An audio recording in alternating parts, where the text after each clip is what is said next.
정부는 철근 누락 아파트를 두고 당정 협의회를 열었습니다. 가장 어려움을 겪을 거라고 예상됐던 보상 부분에 있어서는 입주자에게는 손해배상을, 입주 예정자에게는 계약 해지권을 추진하기로 했고요. 또 LH가 발주한 아파트뿐만 아니라 민간 아파트에 대해서도 전수조사를 하고 관련자에 대한 처벌을 진행하기로 하는 등 여러 대책을 내놨습니다. 한편 정치권은 부실공사를 두고 또 내탓 공방을 이어갔는데요. 국민의힘은 문재인 정부 주택건설사업 관리 정책에 심각한 결함이 추정된다라고 주장을 했고요. 더불어민주당은 문제가 된 15개 단지 중 87%가 윤석열 정부 출범 후에 부실 시공됐다라면서 비판했습니다. 오늘 첫 번째 뉴스픽에서 철근 누락 아파트에 대한 대책을 짚어보겠습니다.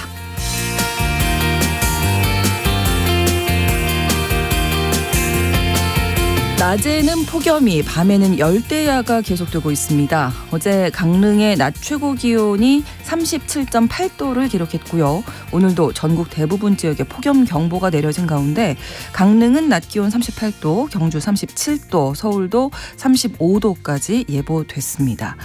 온열 질환자들도 계속 속출해서 질병관리청에 따르면 올해 누적 온열 질환자는 1,284명까지 늘었는데요.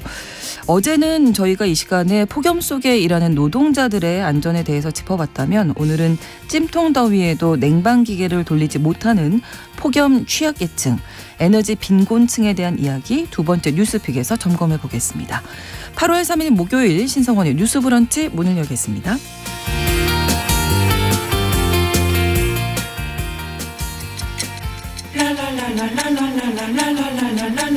듣고 공감하고 진단합니다. 우리 사회를 바라보는 새로운 시선. 신성원의 뉴스 브런치 뉴스픽.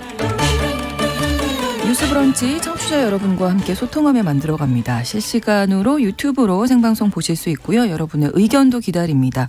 짧은 문자 50원, 긴 문자 100원이 드는 샵 9730, 우물정 9730번으로 문자 주실 수 있고요. 또 라디오와 콩 앱으로도 많이 의견 보내주시기 바랍니다. 자, 말씀드린 대로 첫 번째 뉴스픽 철근 누락 아파트에 대한 이야기 나눠볼 텐데요. 자, 일단 어제 고위 당정이 긴급하게 소집이 됐습니다. 어떤 이야기가 나왔는지 이슬기 기자님 정리해 주시죠. 네, 어제 오후 5시에 이제 당정과 대통령실이 삼청동 총리공관에서 만났습니다. 네. 여기서 긴급 고위당정 협의회가 열렸는데요. 일단 LH가 발주한 이제 문제가 되는 철근 누락 아파트 입주자의 손해를 배상하기로 했고요. 네. 그리고 입주 예정자에게는 계약 해지권을 부여하는 방안을 추진하기로 했습니다. 네. 그리고 LH가 발주한 아파트뿐만 아니라 민간 아파트에 대해서도 9월 말까지 전수조사를 실시하기로 했고요. 이 결과를 바탕으로 보강 공사를 하던가 이제 책임자 처벌도 같이 진행될 예정입니다. 그리고 이번 이제 철근 누락 아파트가 이제 무량판 구조로 시공이 네. 돼서 얘기가 나왔는데 이 구조에 대한 종합적인 안전 대책과 건설 이권 카르텔을 혁파하는 방안도 발표하기로 했고요. 이렇게 이제 정부 차원의 조치 이후에는 당 진상규명 TF를 통해서 필요시 국정조사도 추진하겠다는 얘기를 했는데요. TF는 오는 4일에 첫 회의를 열 방침입니다. 네, 일단은 그 입주자 또 입주 예정자에 대한 이 보상 부분이 좀 어렵겠다 이런 얘기도 있었는데 어떠세요? 이 정도면 된다고 보십니까? 근데 다만 현재 구체적으로 어떤 기준안이 도입될 것인지 나오지 않았기 때문에 당분간의 큰 혼선이 예상되고 있고요. 네. 그리고 이 논의 과정에서 사실 이제 하다라는 방식이 아니라 예를 들면 각 당사자를 대표할 수 있는 구성원들이 어떻게 참여할 것인가를 이제 확보하는 것도 저는 관건이라고 생각합니다. 네. 그래서 이제 보상 관련해서는 이미 입주하신 분들과 그다음에 입주하려고 하는 분들에 대한 대책이 지금 다르게 반영되어 있거든요. 그래서 입주를 예정하신 분들은 관련해서 계약을 해지할 수 있는 것을 이례적으로 네. 이제 도입하도록 하는 이것을 중대한 하자로 이제 볼 수 있도록 하겠다는 거죠.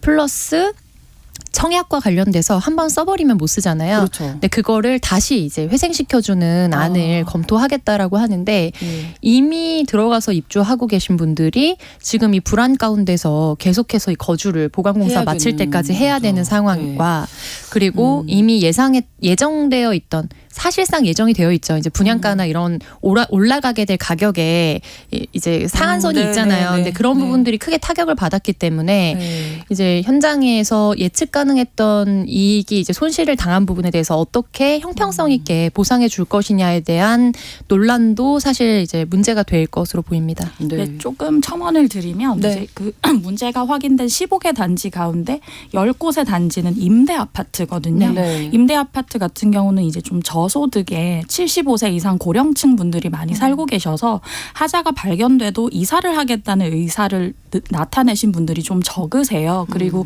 입주자 이제 매매를 해서 들어간 분들이 사시는 입주자 대표회의하고는 좀 다르게 네. 임차인 대표회의는 조금 소집되기 어려운 감이 있고 네. 그렇죠. 특히나 이제 70세 이상 고령분들의 의견이 반영되기 어려운 상황이어서 이제 입주자, 입주 예정자 그리고 임차인에 대해서 각각 그 상황에 맞게 어떻게 할 것인지에 대해 지금 관심이 모아지고 있는 상황입니다. 네, 구체적으로 좀 더 대책이 네. 이야기가 나와야 될 것 같고 공정거래위원회가 이 부실공사 관련해서 직권조사를 한다고 하는데 이 부분은 어떤 이야기 나왔습니까? 네, LH 공공아파트 철근 누락이라는 걸 이제 공식적으로 사실 사용하는 용어인데 네. 이 사안과 관련해서 부당한 하도급 거래가 있었는지 혹은 입찰 담합이 있었는지 혐의점을 확인하기 시작했습니다.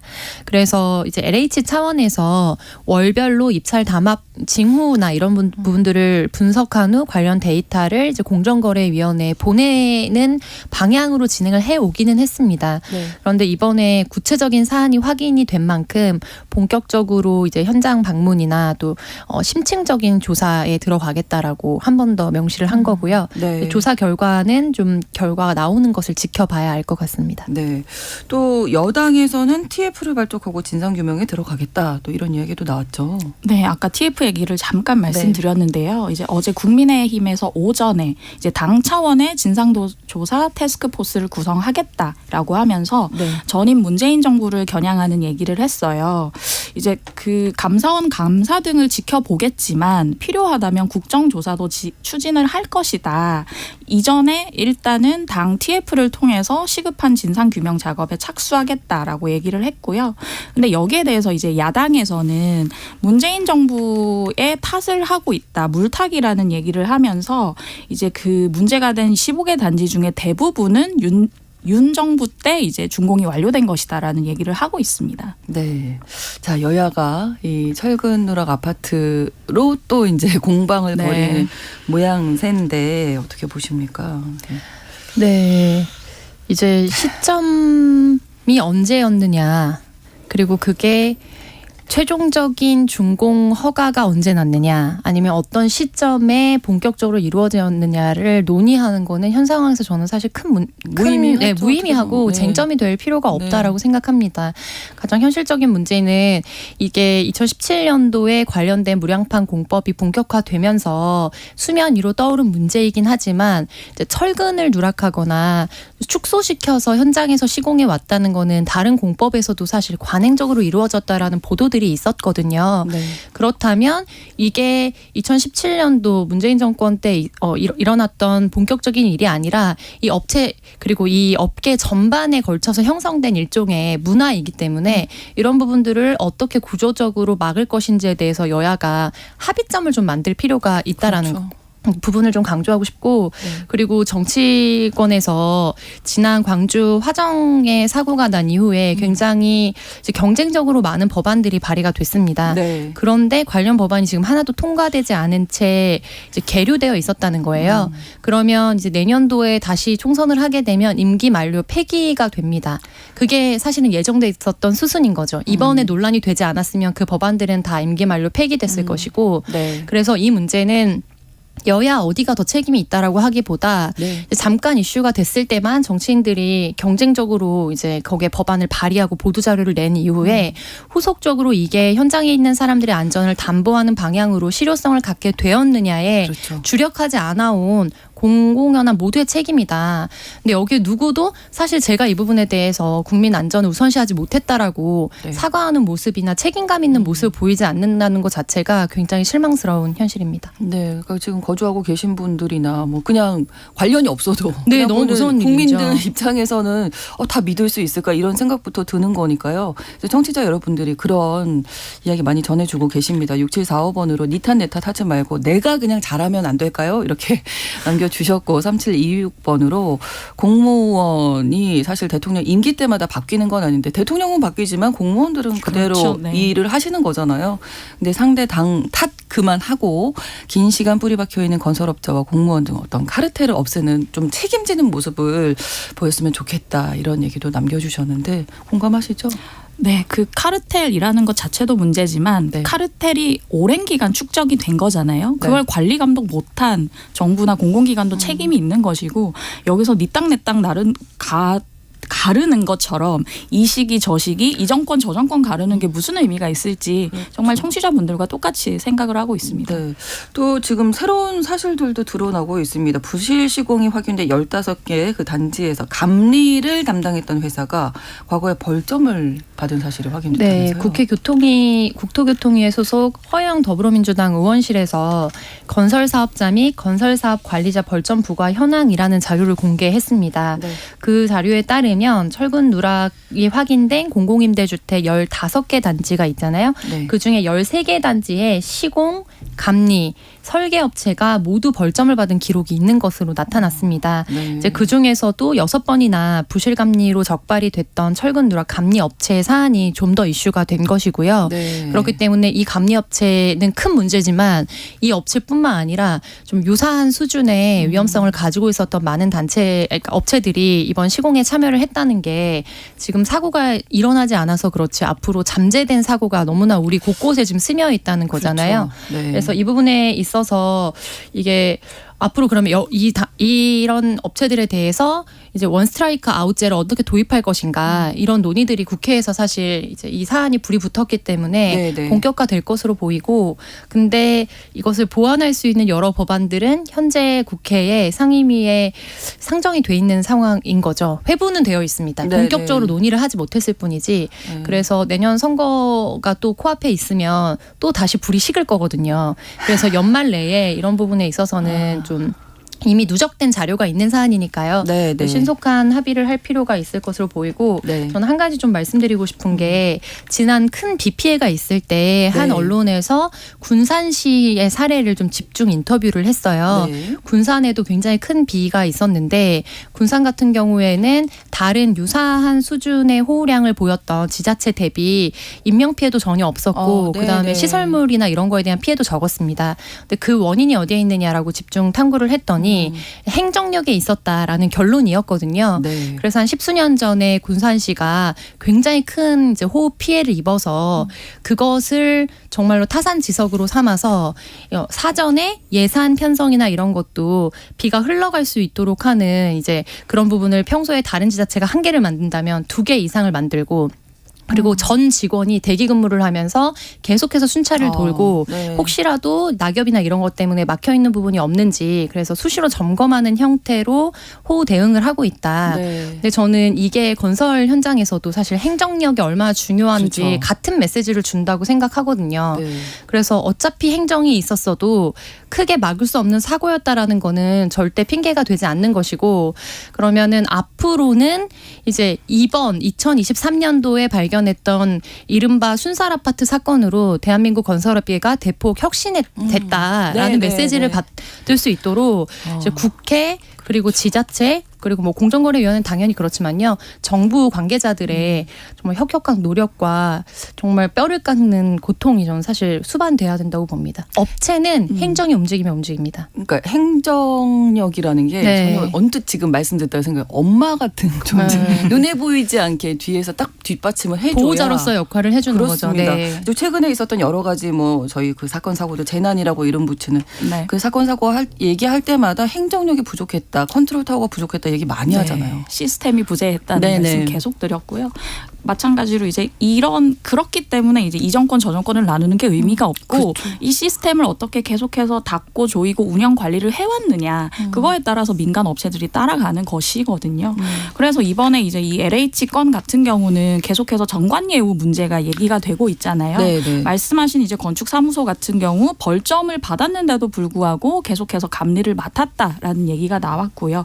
뿐만 아니라 이제 이 특정 이제 인천 검단 아파트나 남양주 별내 아파트 모두 문제가 됐던 아파트의 건축 사무소는 LH 전직 임직원이 20여 명이나 채용이 돼 있었다는 것입니다.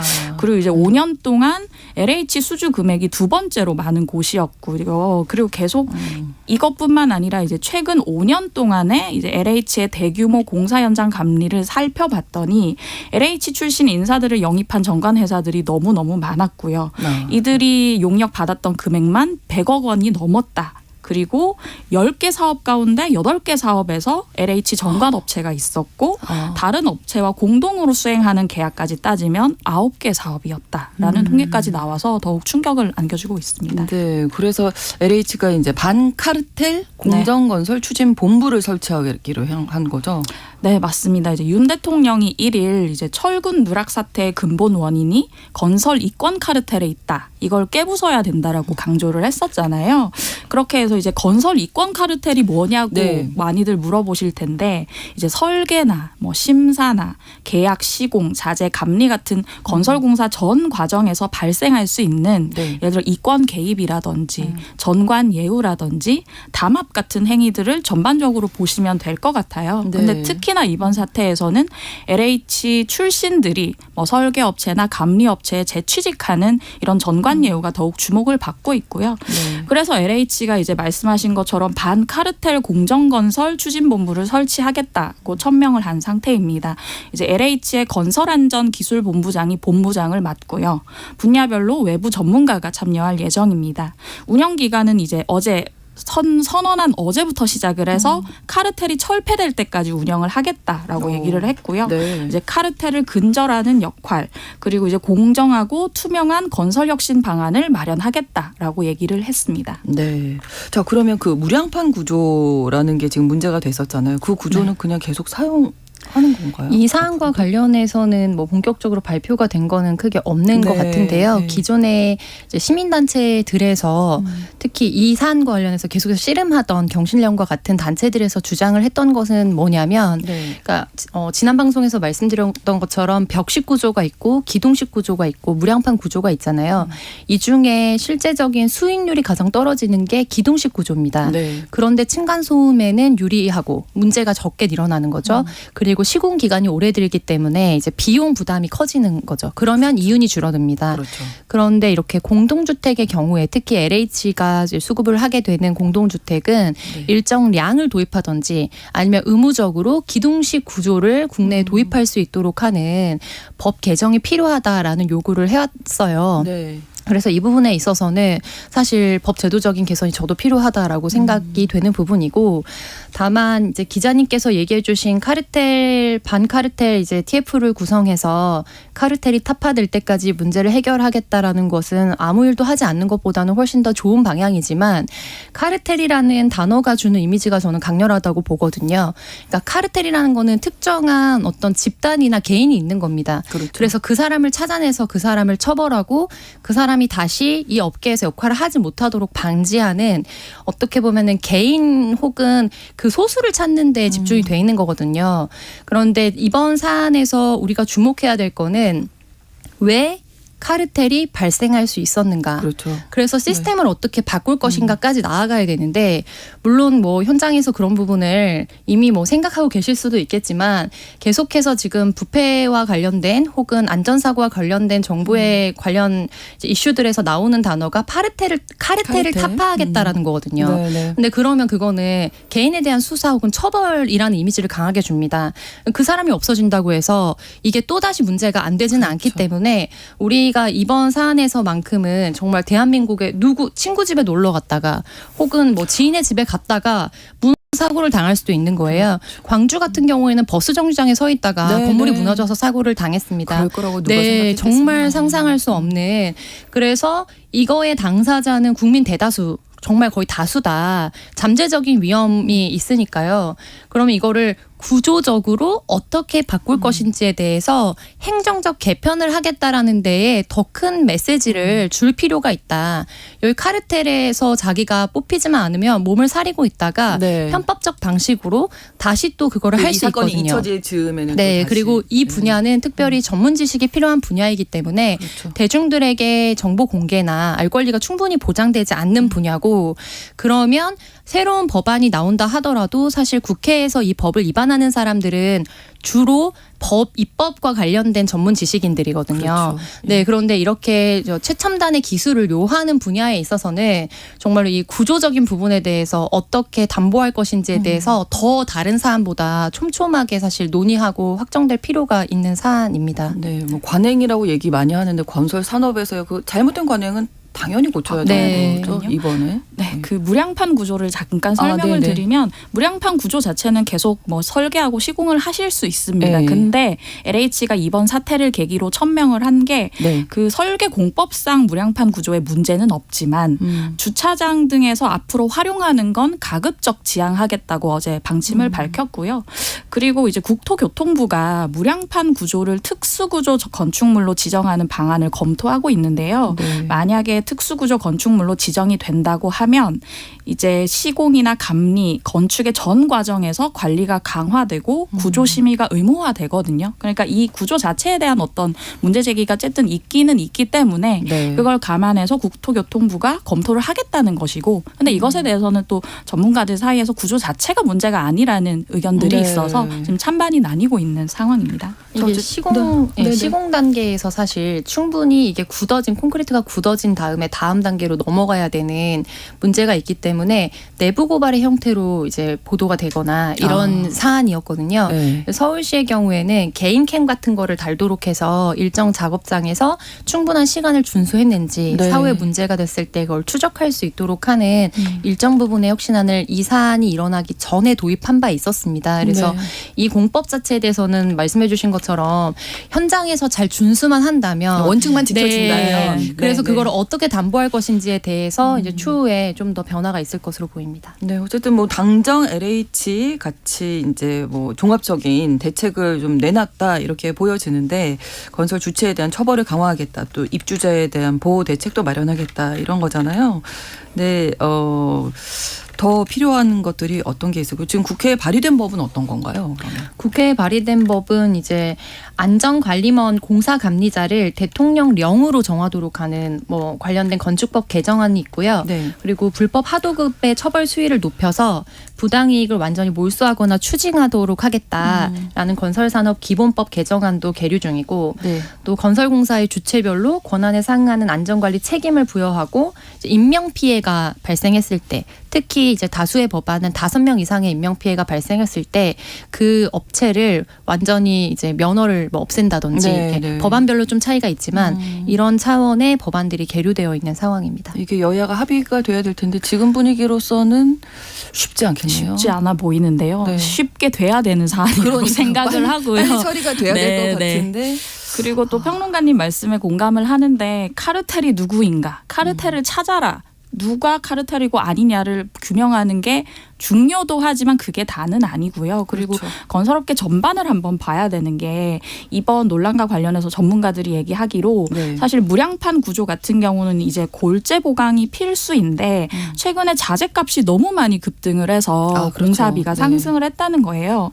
그러다 보니까 건설 기업들이 이제 비용을 줄이기 위해서 2중, 3중 재하청을 주고, 그러다 보니까 품질이 뒷전이 됐다는 얘기가 나오거든요. 그래서 실제 이번에 문제가 됐던 15개 아파트 가운데서 무자격 업체가 하도급을 맡은 정황까지 지금 나오고 있는 상황이어서 결과적으로는 카르텔 규명뿐만 아니라 이 건설 구조 전반에 대한 하청 재하청을 주면서 품질이 저하되는 문제에 대한 규명이 더욱 시급하다는 생각이 듭니다. 비용이 문제네요, 항상. 네, 비용이 문제죠. 네, 비용 네. 때문에 이런 희생이 나오고 이게 자꾸 모든 어떤 건설 산업 사고가 현장에서 벌어지고. 발생하는 이제 기시감을 일으키는 문제고요. 음. 네, 관련해서 지금 국민의힘에서는 5대 척결 법안을 도입하겠다라고 사실 TF를 꾸린 상황이고, 이제 서로 간의 공방으로 이어지면서 더불어민주당에서 이거는 협치로 해결해야 할 문제다라고 또 공식 제안한 상황입니다. 좀 해결돼야 돼야 할 것 같습니다. 뉴스 브런치 1부 마치고 2부에서 뉴스픽 계속 이어갑니다. 11시 30분부터 일부 지역에서 해당 지역 방송 보내드리겠습니다.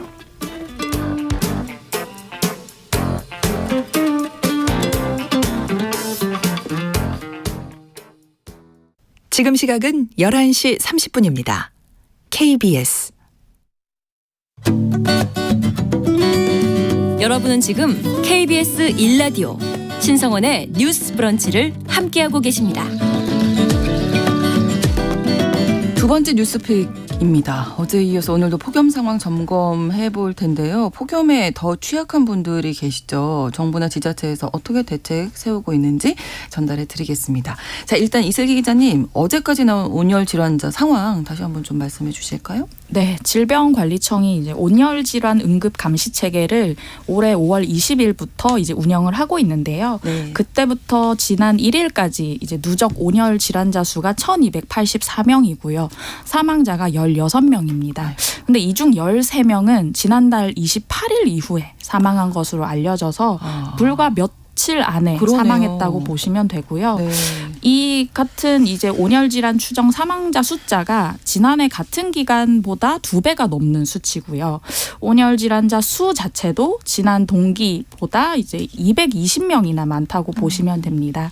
이제 온열질환자 중에서는 남성이 77.5%로 여성보다 훨씬 많았고요. 네. 65세 이상 고령층이 거의 30%를 차지했습니다. 질환별로는 열로 인한 탈진이 과반 이상이었고요. 시간대는 오전 10시에서 12시가 가장 많으시더라고요. 그래요? 네, 이때가 오, 18.2%로 보시면 될 것 같습니다. 네. 아무래도 야외에 계신 분들이 좀 네. 많이 조심하셔야 되겠죠. 네, 이런 질환의 발생 장소가 실외가 80%를 넘어섭니다. 81.3%고요. 네. 구체적으로는 실외 작업장이 31.9%, 네. 논밭 14.9%, 길가에서 11.4%가 있었고요. 실내에서도 18.7%의 이제 온열 질환이 발생했는데 작업장이 6.6%, 집에서 온열 질환을 겪었다는 응답이 이제 4.4%로 나타났고요. 네. 그리고 이제 많은 언론 보도를 통해서 이제 새만금 세계 스카우트 잼버리 소식을 네, 들으셨을 네. 텐데 오늘 전북 경찰청이 얘기를 한 바에 따르면 이 잼버리 개영식에서 88명이 어지럼증 등을 호소해서 병원을 찾았다고 하고요. 네. 이 중 83명은 온열 질환으로 병원에서 의료진 처치를 받았고 5명은 이제 온열 질환과는 좀 다른데 발목 골절이나 불안 장애를 보여서 이제 네. 병원으로 이송이 됐다고 합니다. 폭염 경보가 내려져 있으니 또 많은 분들이 모여 있으니 그 열기가 더할 거잖아요. 네. 그러니까 너무 안타까운 상황인데 오늘 저희가 그래서 폭염 취약계층에 대한 이야기 나눠볼 텐데요. 어제는 이제 폭염에서 일하는 노동자들에 대한 이야기 나눠봤고요. 이 무더위에 에어컨이나 이 냉방 시설을 하지 못하는 분들이 계신데 뭐 에너지 빈곤층이라고 이야기하기도 하잖아요. 그 대략 어느 정도로 파악되고 있나요? 네, 에너지 빈곤층이라는 정의는 지난 겨울에도 이 방송에서 저희가 소개를 해드렸었는데요. 적정 온도를 유지하기 위해서 소득의 10% 이상을 에너지 수요에 사용하는 사람을 사실 학술적으로 최초에 그렇게 도입을 했었습니다. 네. 그런데 이제 국가마다 법안이 도입된 곳도 있고 안 된 곳도 있기 때문에 어떻게 규정을 하고 있는지는 좀 차이가 있고 우리나라에서는 공식적으로 합의된 에너지 빈곤층이란 개념이 현재 없습니다. 아, 그래요? 네, 그래서 이거를 도입하고 법적으로 명시를 해야 된다라는 요구가 있는 상황이고요. 다만 이제 에너지 바우처나 이런 것들을 신청에 의거해서 지급하고 있기 때문에 그렇게 추계되는 거는 전국에 뭐 130만 가구에서 150만 가구 뭐 그리고 어떤 기준으로 보느냐에 따라서 조금씩 다르게 추계가 되고 있어요. 네. 그래서 지금 국회에서도 에너지 관련 법안들이 특히 이게 복지적 차원에서 한 10여 년에 걸쳐서 우리가 이제 바우처나 이런 것들을 지급을 해왔거든요. 네. 그런데 변화하는 시대에 발맞춰서 이것은 복지 차원으로 수급을 하는 것이 아니라 권리의 차원, 기본권의 차원으로 도입을 해야 된다라는 논의들이 있어 왔고 네. 임기 만료 폐기됐던 법안들이 많이 있었는데 이제 근래에 국회에서 강흥미 의원실을 중심으로 해서 또 관련된 논의가 좀 재개된 상황입니다. 네, 특히 이 쪽방촌에 거주하는 분들이 고령인 분들이 많으셔서 이분들은 뭐 취약할 수밖에 없죠. 네, 이제 쪽방촌에 있는 대부분의 방들은 이제 에어컨이 없는 경우가 굉장히 많고요. 네. 선풍기가 있어도 이제 전기세 부담 네. 때문에 잘 안 켜시더라고요. 그리고 건물에 창문이 없거나 작아서 공기가 잘 안 통해가지고 완전히 그럼 뭐 네, 밀폐돼 있어서 더욱 찜통인 경우가 많아서 이렇게 폭염이 내리쬐는 여름날에는 아예 이제 길가에 나와서 식사를 하시거나 요리를 하는 모습도 포착이 되고 있습니다. 더군다나 말씀하신 것처럼 고령의 노인분들이 많고 혼자도 사시기 때문에 네. 온열 질환이 발생했을 때 더욱 이제 심각한 중증으로 갈 가능성이 높고요.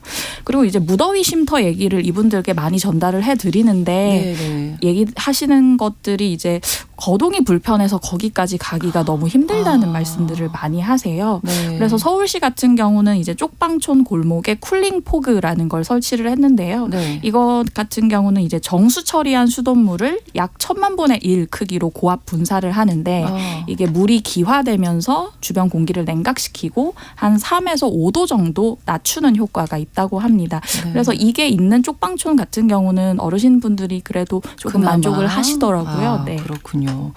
자, 저희가 뭐 기후 위기, 기상 이변 이래서 앞으로 뭐 여름마다 더 더워지지 않겠냐 이런 얘기 하는데 네. 그래서 좀 이런 분들도 그렇고 복지 정책에서 여름에 좀 더위를 식히고 건강하게 네. 보낼 수 있게 하는 정책이 네. 시급하네요. 네, 맞습니다. 그래서 이게 정책이라는 거는 지자체 단위에서 지자체 비용이나 국비 보조를 받아서 하는 사업이 있고요. 네. 그리고 국가적 차원에서 이제 상위 법령에 근거해서 정부 부처 주도하에 지자체를 통해 실행하는 또 법안들이 있습니다. 네. 네, 우선은 지자체별로 좀 굉장히 이색적인 정책들을 도입한 곳들이 있거든요. 그래서 크게는 앞서 말씀해 주신 것처럼 국가 재난안전 포털에 들어가서 무더위 쉼터를 찾으시면 집에서 가장 가까운 무더위 쉼터가 어딘지 찾으실 수 있고요. 네. 그리고 뭐 성북구나 은평구 같은 경우에는 스마트 복합 쉼터라고 해서 네. 버스 정류장 중에 요즘에 이렇게 하나의 방처럼 네네네. 네, 천장이 있고 벽이 이제 갖춰져 있는 그런 공간을 보셨을 거예요. 거기에서 냉난방이 가능하도록 하고 그다음에 전기나 이런 것도 충전이 가능하도록 하는 네. 안전시설을 겸비한 곳을 한다든지 혹은 이제 농어촌 도시에서는 드론을 띄워서 네. 작업자 현장을 이제 논밭에서 최대한 고령자는 이제 업무를 삼가주세요라고 안전 문자를 보내지만 현장에 나가셔서 고령자들이 사망을 많이 하시잖아요. 네. 그래서 현장을 이제 전체적으로 추적하고 직접적으로 그 지역에 방문해서 작업을 중지할 것을 권고하는 방식을 좀 도입하기도 했습니다. 네. 그래서 다양한 방식으로 이제 지자체 차원에서 그런 논의들이 되고 있고 가장 중요한 거는 근본적인 전환이 필요하다라는 부분이거든요. 그렇죠. 그래서 이제 방금 말씀드렸던 에너지복지법 관련해서 이것을 에너지 바우처 형태로 계속 비용을 지급하는 방식이 아니라 예를 들면 단열재나 이런 부분을 구조적으로 바꿔줘서 냉난방에 대한 취약성 자체를 좀 전환시켜주고 업그레이드 해주는 방식의 법안 도입과 예산 편성이 필요하다라는 논의도 있는 상황입니다. 네. 아까 그 쪽방촌 얘기 나누다가 저는 드는 생각이 뭐 다들 그런 생각 하셨겠지만 찾아가는 서비스 네, 필요하시다. 네. 하다. 예. 그분들이 움직이기가 좀 어려우시잖아요. 어려우시고 네. 그리고 이제 고령층 분들에게 이런 정보 전달을 드릴 때 말씀드린 것 중에 하나가 네. 이제 무더위 쉼터 같은 부분들이 이제 어플리케이션 중에 안전 디딤돌 어플 같은 데 네네. 들어가면 알 수는 있지만 고령의 노인분들이 그런데 정보 접근성이 좀 떨어지시잖아요. 아무래도. 그래서 그렇죠. 여기서 아까 평론가님이 말씀하신 행정력 같은 게 좀 발휘가 돼야 되는데 네. 특히나 고령층 분들은 이제 면대면으로 뭐 사회복지사나 이제 그 동사무소에 계시는 분들이 가서 어디에서 쉬실 수 있다라는 정보를 전달해야 되고 네. 특히나 이런 분들에게는 이 TV나 라디오 같은 좀 전통적인 매체에서 계속해서 알려드리는 것이 굉장히 중요하다고 하더라고요. 네. 그뿐만 아니라 이제 전국에 계신 외국인 분들, 한국에 살고 계시는 외국인 분들에게도 정보 전달을 할 때 네. 그 나라 언어로 접근을 하는 이런 노력들이 필요하고 실제 부산 같은 데서 그런 노력들을 굉장히 견지하고 있는 모습을 볼 수가 있습니다. 그렇습니다. 자, 그럼 지금 방송 저희도 전통적인 매체잖아요. 네, 어떻게 보면. 네, 네. 지금 방송 듣는 분들을 위해서 어디로 가면 더위 식힐 수 있는지 좀 소개해 주실까요? 네. 무더위 말씀하시죠. 쉼터는 네. 지역별로 좀 차이가 있는데요. 네. 주로 주민센터 주민센터 네, 쪽에. 는 기본적으로 설치가 되어 있고 네. 그리고 동네별로 관심이 없으시면 좀 찾기가 어려운데 곳곳에 이제 노인분들이 모이실 수 있는 경로원이 있습니다. 네, 그래서 네. 네, 그런 경로당 같은 경우에는 기본적인 무더위 쉼터로 좀 지정이 되어 있기 때문에 그리고 좀 급할 때는 말씀드린 버스 정류장 중에 이렇게 칸이 되어 있는 곳이나 아니면 지하철 같은 네. 경우에는 좀 더 시원하거든요. 그렇죠. 네, 그래서 그런 것들을 좀 이용하실 수 있을 것 같고 이제 이동이 불편하신 경우에 본인이 에너지 이런 바우처를 수급받을 수 있는지 알아보실 수 있는 거는 그 지자체에 있는 주민센터에 방문하셔서 사회복지 담당자에게 직접적으로 찾아가신 후에 현재 뭐 예를 들면 본인에 대해서 가족관계라든지 여러 가지 자산이나 이런 것들에 맞춰 봤을 때 네. 본인이 수급받을 수 있는 에너지 바우처가 있는지를 이렇게 알아보는 방식이 있습니다. 이게 신청주의에 입각하고 있거든요. 그렇군요. 신청을 안 하면 받을 수가 없어요. 예. 그래서 본인이 적극적으로 좀 한 번 정도 찾아가셔서 에너지 혹시 바우처 내가 추가로 받을 수 대상인지. 있다면 집에서 그런 부분에 대해서 좀 더 이제 에너지를 더 편하게 사용하실 수 있는 부분이 있으니까요. 네. 네. 8649번으로 소외계층 홀로 독거하시는 그 어르신분들을 위한 에너지 지원금 뭐 말뿐만 아니라 정기적인 방문 또 많은 관심이 필요할 때입니다. 진정한 선진국의 모습을 보여줍시다 라고 하셨는데 그래야 정말 선진국이라고 할 수 맞습니다. 있겠죠. 날씨가 계속 덥다고 하는데 다음 주까지 뭐 덥다 이런 얘기 있어요. 계속해서 좀 폭염 빨리 소식이 끝났으면 이어지고 좋겠는데요. 있는데요. 네. 아마 이제 33도를 웃도는 폭염이 다음 주 금요일인 11일까지 이어질 전망입니다. 네. 이제 장마 종료 직전에 지난달 24일부터 폭염이 지금 18일 안팎 지속되고 그렇죠. 있는데 이거는 2018년에 37일간 최장 폭염이 그때 있었거든요. 엄청 더웠었어요. 네, 그것 다음으로 버금가는 폭염이라는 얘기가 있고 네. 이제 최저 기온이 30도 이상인 밤을 얘기하는 초열대야 현상도 지금 네. 초일기에 들어간 상황이라고 보시면 될 것 같습니다. 네, 아직 일주일 더 남았네요. 건강하게 여름 보내시면 좋겠습니다. 목요일에 뉴스팩 이슬기 기자, 조성실 시사평론가 두 분과 함께했습니다. 고맙습니다. 수고하셨습니다. 신성원의 뉴스 브런치는 여러분과 함께합니다. 짧은 문자 50원, 긴 문자 100원이들은 샵 9730. 무료인 콩앱과 일라디오 유튜브를 통해 참여해주세요.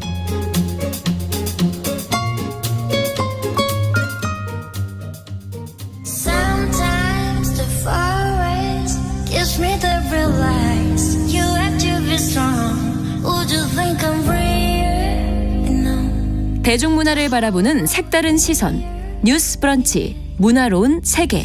Feel, take a deep 문화로운 세계 문화평론가 손희정 씨와 함께하겠습니다. 어서 오세요. 네, 안녕하세요. 자, 오늘은 또 어떤 영화 만나볼까요? 네, 여름 극장가 성수기가 열렸는데요. 네. 예산이 큰 영화들의 경쟁이 올해는 특히 좀 뜨거울 예정이고요. 네. 이런 규모가 큰 영화들이 극장을 사실 다 차지하고 있잖아요.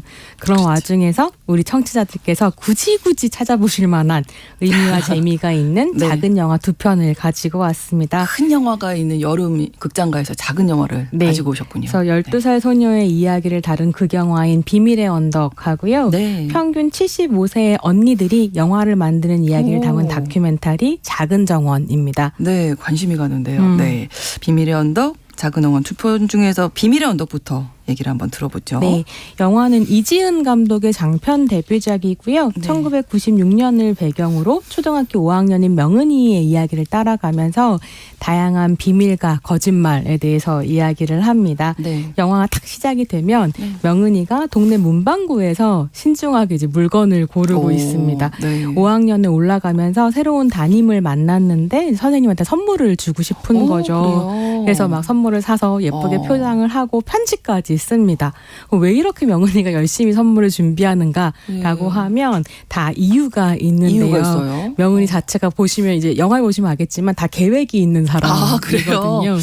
초등학교 5학년이 그러기 쉽지 않은데. 네. 그래서 이제 왜 그랬는가라고 하니까 가정조사 때문이었습니다. 아. 선생님이 교실에서 이제 면담 형식으로 다른 학생들이 다 있는 앞에서 가정조사를 하겠다라고 이야기를 했는데 명은이는 그렇게 아이들 앞에서 가족 이야기를 하고 싶지 않았던 거죠. 아, 네. 그래서 편지에 면담을 교실이 아니라 선생님 연구실에서 하는 게 어떨까요? 이렇게 써가지고 이제 오. 선생님한테 드리게 됩니다. 네, 그러면서 이제 선물도 드리고 하는 네. 거군요. 네, 부탁을 좀 들어주십사. 네. 계획이 있었네요, 정말. 근데 왜 학급 친구들 앞에서 가정조사 받고 싶지 않아서 하기 싫은 이야기가 있었나 봐요. 네, 부모님을 굉장히 부끄러워하는 학생이고요. 그러니까 그래요? 시장에서 젓갈 장사를 하고 계세요. 그래서 그 얘기를 하고 싶지 않았었던 거고, 그래서 자기도 모르게 이제 면담을 하면서 거짓말을 하게 됩니다. 오. 아버지는 회사에 다니고 있고 어머니는 가정주부다. 네. 이게 1996년 한국 사회를 생각해 보면 이게 정상가족의 이미지이기도 그렇죠. 한 거죠. 네, 네. 주산층에. 네, 네. 그래서 이제 거짓말을 하는데 이게 명은이의 거짓말의 끝이 또 아닙니다. 그래요. 계속해요. 이게 거짓말이 처음 시작이 어렵지 한 번은 이제 계속 물어보잖아요. 네. 그죠. 그럼 그걸 계속- 덮기 위해서 또 계속 하고 해야 또 돼요. 하고 또 시작을 말아야 되는 건데 또 거짓말이. 그것과 관련되지 않은 새로운 거짓말도 명은이가 하게 되는데요. 그래요? 왜냐하면 명은이 자체가 가슴에 굉장히 뜨거운 야망을 품고 있는 소녀예요. 야망이 있는 소녀. 초등학교 5학년 소녀. 반장이 되고 싶은 거죠. 한 번도 이때까지 11살이잖아요. 명은이는, 예, 반장을 와. 못했고 예. 이번에는 꼭 되겠다라고 생각을 하면서 이제 반장 선거에 나가고요. 네. 굉장히 연설을 잘합니다.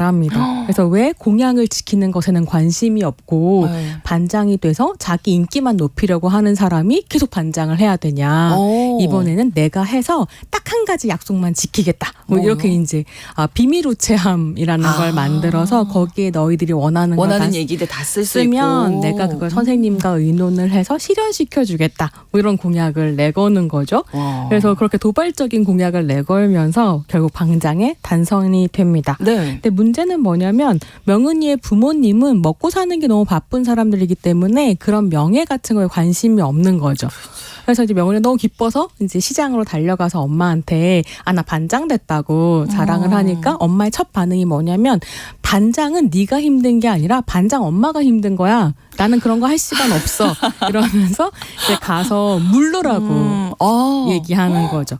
하지만 명은이는 물를 수가 없습니다. 너무 원했던 일이니까요. 그렇죠. 그래서 엄마한테는 물은 척하고 또 학교에 가서는 담임 선생님한테 그러니까 자기가 반장이니까 엄마가 와서 반장 엄마 역할을 해야 되잖아요. 근데 엄마는 못 오잖아요. 네. 그래서 어머니가 할머니 거짓말하겠네요. 병간호를 하느라고 학교에 올 수 없다.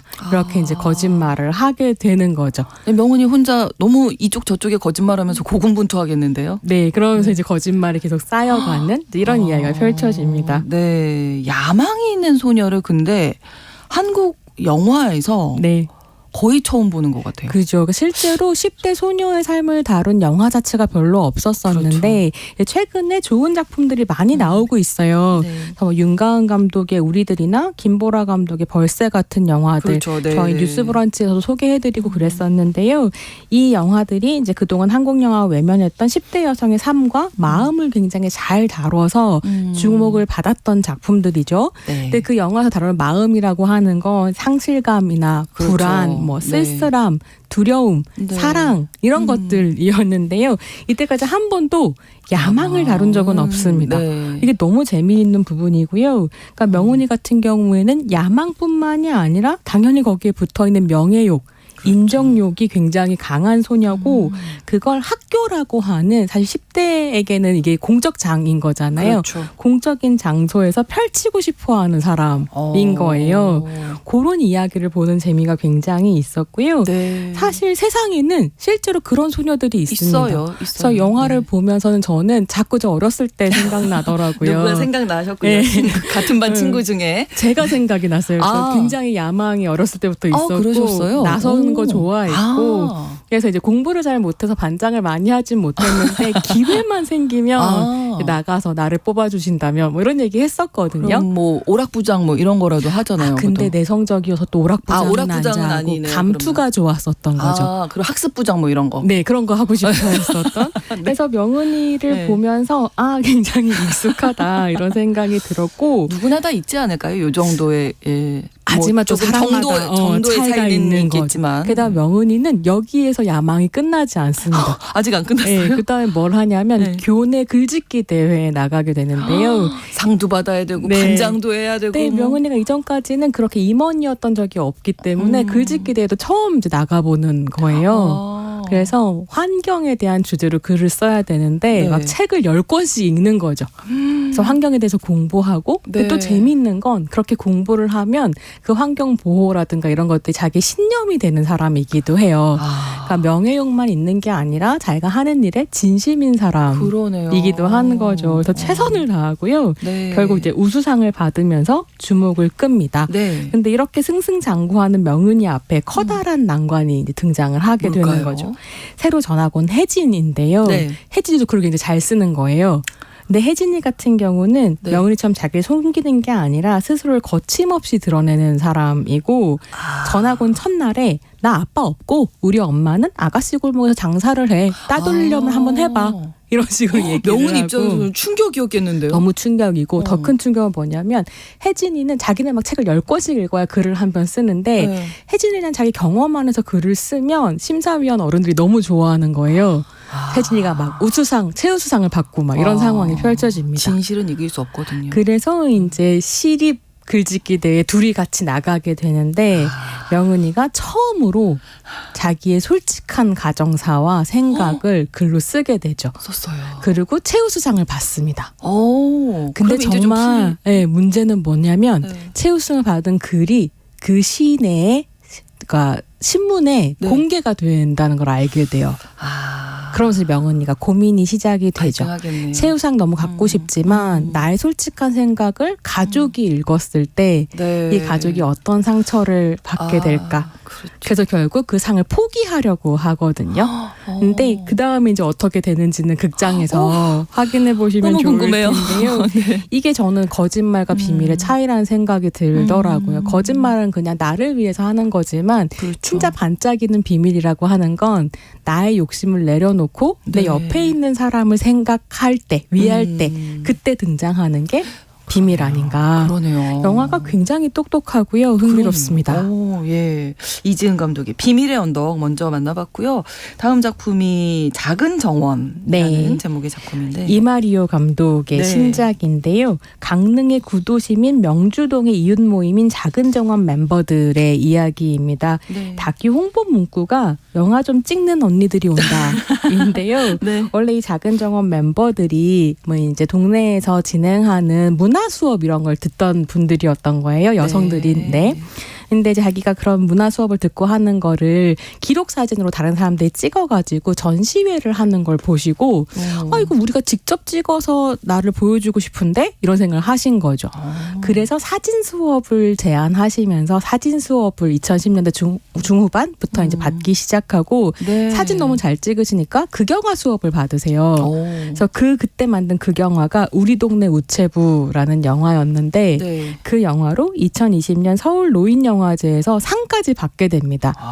그래서 이제 언니들이 너무 신나하면서 네. 계속 수업을 하겠다. 그러면서 무슨 수업을 받게 됐냐면 다큐멘터리 수업을 받기 시작하거든요. 와, 점점 커지네요, 이제 여기도. 근데 이제 다큐멘터리의 중요한 점은 뭐냐면 그냥 허구로 이야기를 만들어서 다른 사람을 찍는 게 아니라 내 얘기를 해야 되는 거예요. 그렇죠. 근데 이 평균 75세의 언니들이 평생 자기에게 카메라를 돌려서 내 얘기를 사실 많이 안 해보셨겠잖아요. 그렇죠. 근데 내 얘기를 비로소 꺼내놓게 되면서 펼쳐지는 흥미롭고 놀라운 이야기들이 다큐멘터리에 담겨 있습니다. 네, 영화 좀 찍는 언니들이 온다라고 했는데 다큐에서 지금도 이제 언니라고 하셨잖아요. 네. 다큐에서도 어르신들을 언니라고 부르고 네, 강의하는 그러니까 워크숍 진행하는 네. 선생님들 다 언니라고 부르고 아. 서로 언니라고 부르시는데 네. 이게 그 워크숍 시작할 때 호칭이 좀 문제가 됐었대요. 도대체 아. 뭐라고 불러야 되나. 네, 보통 어르신. 근데 이제 또 언니들이 그러시겠죠. 어르신이나 선생님 이런 호칭 별로 아. 안 좋아하시고. 내가 널 가르치지도 않았는데 무슨 선생님이야 뭐 이렇게 많이 말씀하세요. 그래서 이게 한국의 역사 안에서 보면 나이가 많은 사람들을 언니, 성별에 상관없이 언니라고 부르는 예, 풍습이 예. 있었다고 하더라고요. 그래서 거기에서 착안해서 그럼 서로 언니라고 부르자 하고 이제 언니들도 좋아하셨던 네. 거죠. 근데 그런 게 있잖아요. 누군가를 언니라고 부를 때 어르신이나 선생님이 아니라 언니라고 부를 때 만들어지는 효과가 있잖아요. 조금 더 친밀한 느낌. 친밀해지고 가까워지고 한편으로는 권위가 사라지고 그렇죠. 근데 그런 분위기가 다큐에 너무 이제 잘 살아 있고요.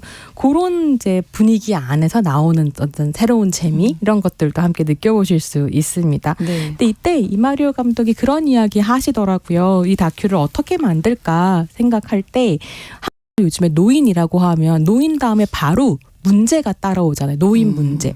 그래서 노인을 문제로 취급하는, 그러니까 하나의 덩어리로 묶어서 문제로 취급하는 사회에 네. 말하자면 문제 제기를 좀 하고 싶었고 그런 덩어리가 아니라 한 명 한 명의 개성 있는 사람으로 보이려고 네. 노력했는데 네. 사실 그건 감독이 다큐멘터리이기 때문에 혼자 의도한다고 되는 건 아니고요. 그렇죠. 다큐에 출연하시는 그 어르신들께서 그야말로 각자의 모습을 너무 개성 있게 잘 드러내시면서 왜냐하면 또 언니들이 직접 찍은 클립들을 가지고 이야기를 엮어가거든요. 네. 기가 막히게 잘 찍으세요.